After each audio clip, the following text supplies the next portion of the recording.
Hello students, आज के इस वीडियो में हम जानेंगे ट्रीटमेंट ऑफ प्रपोज्ड डिविडेंड के बारे में। जब हम अकाउंटिंग स्टैंडर्ड थर्ड के तहत कैश फ्लो स्टेटमेंट को तैयार करते हैं तो प्रपोज्ड डिविडेंड का ट्रीटमेंट किस तरह से किया जाता है, इसको आज हम जानेंगे। तो इमेज से पता चल रहा है कि जो डायरेक्टर्स है उनकी मीटिंग हो रही है। तो जब भी कंपनी के डायरेक्टर्स की मीटिंग होती है तो वो अपनी मीटिंग में प्रपोज्ड डिविडेंड को डिसाइड करते हैं। तो प्रपोज्ड का मतलब होता है प्रस्तावित, अर्थात ये ऐसा डिसीजन लेते हैं कि इतना लाभांश शेयर होल्डर को दिया जाना चाहिए। प्रपोज्ड का मतलब होता है प्रस्तावित, अर्थात इतना दिया जाना चाहिए। तो इसको डिसाइड करके वो क्या करते हैं, send proposed dividend file to the shareholder. तो वो जो फाइल बनती है प्रपोज्ड डिविडेंड की, उसको वो सेंड कर देते हैं शेयर होल्डर के पास। वो फाइल चल जाती है शेयर होल्डर के पास। अब आगे जब एनुअल जनरल मीटिंग होती है, शेयर होल्डर की जो मीटिंग होती है, उसमें सभी शेयर होल्डर डिसाइड करते हैं कि क्या जो डायरेक्टर हैं उन्होंने जो प्रपोज्ड डिविडेंड सेंड किया हुआ है वो सही है कि नहीं है। तो ये मीटिंग में डिसाइड करेंगे। तो डिसाइड जब हो जाएगा फिर उसको वो अप्रूव कर देंगे। तो अप्रूव्ड द डिविडेंड। तो यहाँ तक हमने जाना कि जो डायरेक्टर हैं वो डिसाइड करते हैं मीटिंग में, और डायरेक्टर्स जो प्रपोज डिविडेंड है वो भेज देते हैं उसकी फाइल को शेयर होल्डर के पास, और शेयर होल्डर जो हैं एनुअल मीटिंग में उसको अप्रूव्ड कर देते हैं कि उनको जो है इतना डिविडेंड जो है मिल जाना चाहिए। और जब वो अप्रूव कर देते हैं तो जो कंपनी होती है, कंपनी क्या करती है, paid the dividend to shareholder. Company shareholder को डिविडेंड पेड कर देती है। तो हमने क्या जाना कि जो डिविडेंड है वो डिक्लेयर करते हैं डायरेक्टर्स अपनी मीटिंग में, उसके बाद उसको अप्रूवल मिलती है शेयर होल्डर की मीटिंग में, और जब शेयर होल्डर उसको अप्रूवल दे देते हैं फिर डिविडेंड जो है पेड हो जाता है, कंपनी पेड कर देती है शेयर होल्डर में। तो ये हमने जाना। अब आगे चलते हैं। तो जब बैलेंस शीट आपको जो है क्वेश्चंस में गिवन रहती है तो बैलेंस शीट्स के बाहर एडजस्टमेंट होती है। तो एडजस्टमेंट में दिया होता है प्रपोज्ड डिविडेंड के बारे में। तो आपको एग्जांपल से मैं समझाता हूँ। जैसे आपके पास एडजस्टमेंट है, ये होगी outside the balance sheet, balance sheets के बाहर दी हुई होगी। तो proposed dividend for the year 2018-19 and 2019-20 were ₹42,000 and ₹50,000 respectively. तो आपको ये दिया गया है एडजस्टमेंट में कि जो डिविडेंड है 2018 और 19 का, ये ईयर हमारे को पहले दी हुई है ये सेशन। तो जो अमाउंट पहले दिया है ये इस सेशन का है। तो ये इसका जो है कितना है, 42 है। और इसके साथ साथ जो 2019-20 का ये है ₹50,000। ये आपको गिवन है क्वेश्चन में। अब हम देखते हैं कि इसका हम ट्रीटमेंट किस तरह से करेंगे। तो प्रपोज्ड डिविडेंड करंट ईयर का आपको दिया है 50,000, क्योंकि करंट जो है इस क्वेश्चन के अकॉर्डिंग वो है 2019-2020, और जो प्रीवियस होता है करंट से बिल्कुल ठीक पिछली, तो पिछली जो है वो है 2018-19 की। तो ये हो गया हमारे पास प्रीवियस की, और ये हमारे पास हो गया करंट की। तो करंट ईयर में जो दिया हुआ है डिविडेंड प्रपोज्ड वो कितना दिया है, 50,000। तो हमने उसको लिख लिया। इसके बाद जो है हम देखेंगे प्रीवियस ईयर का कितना है। तो प्रीवियस ईयर का है ₹42,000। अब जो प्रीवियस ईयर का है, तो प्रीवियस ईयर का पेड किया जाता है करंट ईयर में, अर्थात जो पिछले साल का था 2018-19 का हमारे पास दिया हुआ 42,000, वो दिया जाएगा शेयर होल्डर को 2019-20 में। ठीक है। तो डिविडेंड पेड दिस ईयर 42,000। तो करंट ईयर में जो डिविडेंड पेड हुआ वो हुआ ₹40,000। तो पिछले साल का जो डिविडेंड है वो इस साल पेड किया जाएगा, और जो इस साल का है, ठीक है, जो करंट ईयर चला हुआ है इस साल का जो 50,000 है, ये डिविडेंड अभी जो है प्रपोज्ड ही है। प्रपोज्ड मतलब ये जो है डायरेक्टर ने क्या किया है, फाइल आगे भेजी हुई है। अभी जो शेयर होल्डर है उन्होंने मीटिंग में इसको अप्रूवल नहीं दी है। तो डिविडेंड अभी प्रपोज्ड ही है, not approved by share holder. इसको शेयर होल्डर ने अभी अप्रूव नहीं किया हुआ है। अब आगे चलते हैं। तो नेक्स्ट ईयर, तो ये जो है ये हमारे को नेक्स्ट ईयर मिलेगा। तो नेक्स्ट ईयर के लिए क्या होगा कि लाभांश को घोषित करना है या नहीं, ये भी अभी पक्का नहीं है। ठीक है। तो नेक्स्ट ईयर क्या होगा, अब ये तो जो डायरेक्टर हैं उन्होंने कहा है कि 50,000 जो है डिविडेंड पे कर दो, तो अभी इसको अप्रूवल नहीं मिली हुई है।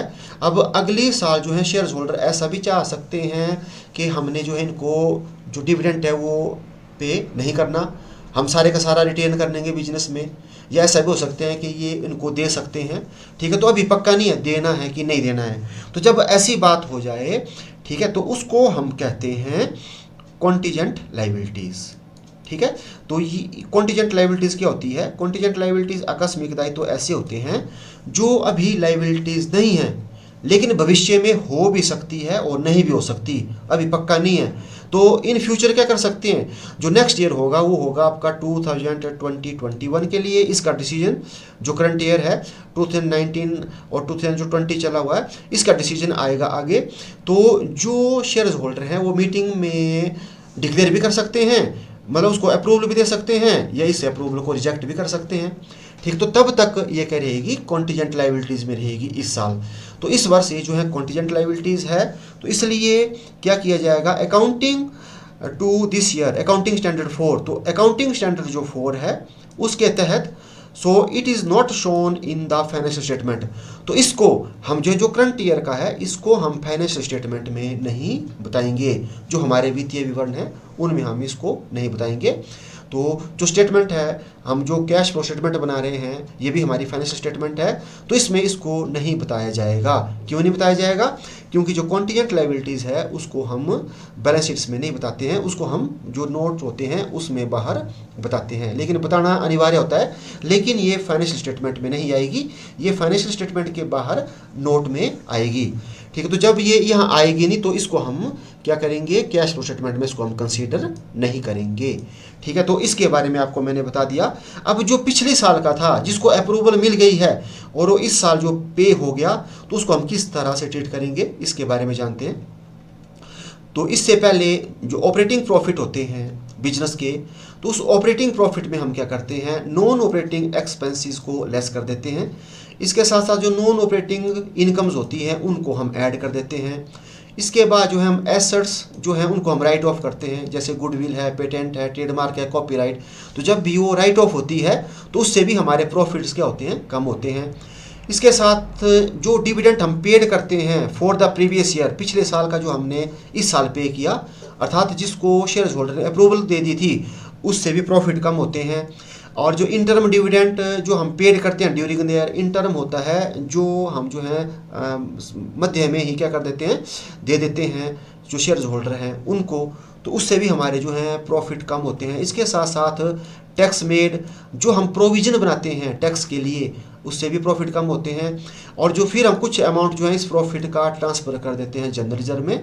तो इस तरह जो ऑपरेटिंग प्रॉफिट है इसके कई टुकड़े हो जाते हैं। जैसे सपोज हम मानते हैं कि हमारे पास जो हैं 10 लाख के प्रॉफिट हुए। अब 10 लाख के प्रॉफिट हुए तो कुछ हम जो है जो नॉन ऑपरेटिंग एक्सपेंसेस में कर देंगे, कुछ एसेट्स की राइट ऑफ पे। तो जो माइनस लगा हुआ है यहाँ हम जो है इनको यूटिलाइजेशन कर देंगे, और ये जो नॉन ऑपरेटिंग इनकम्स हैं यहाँ से क्या हो जाएंगे, प्लस।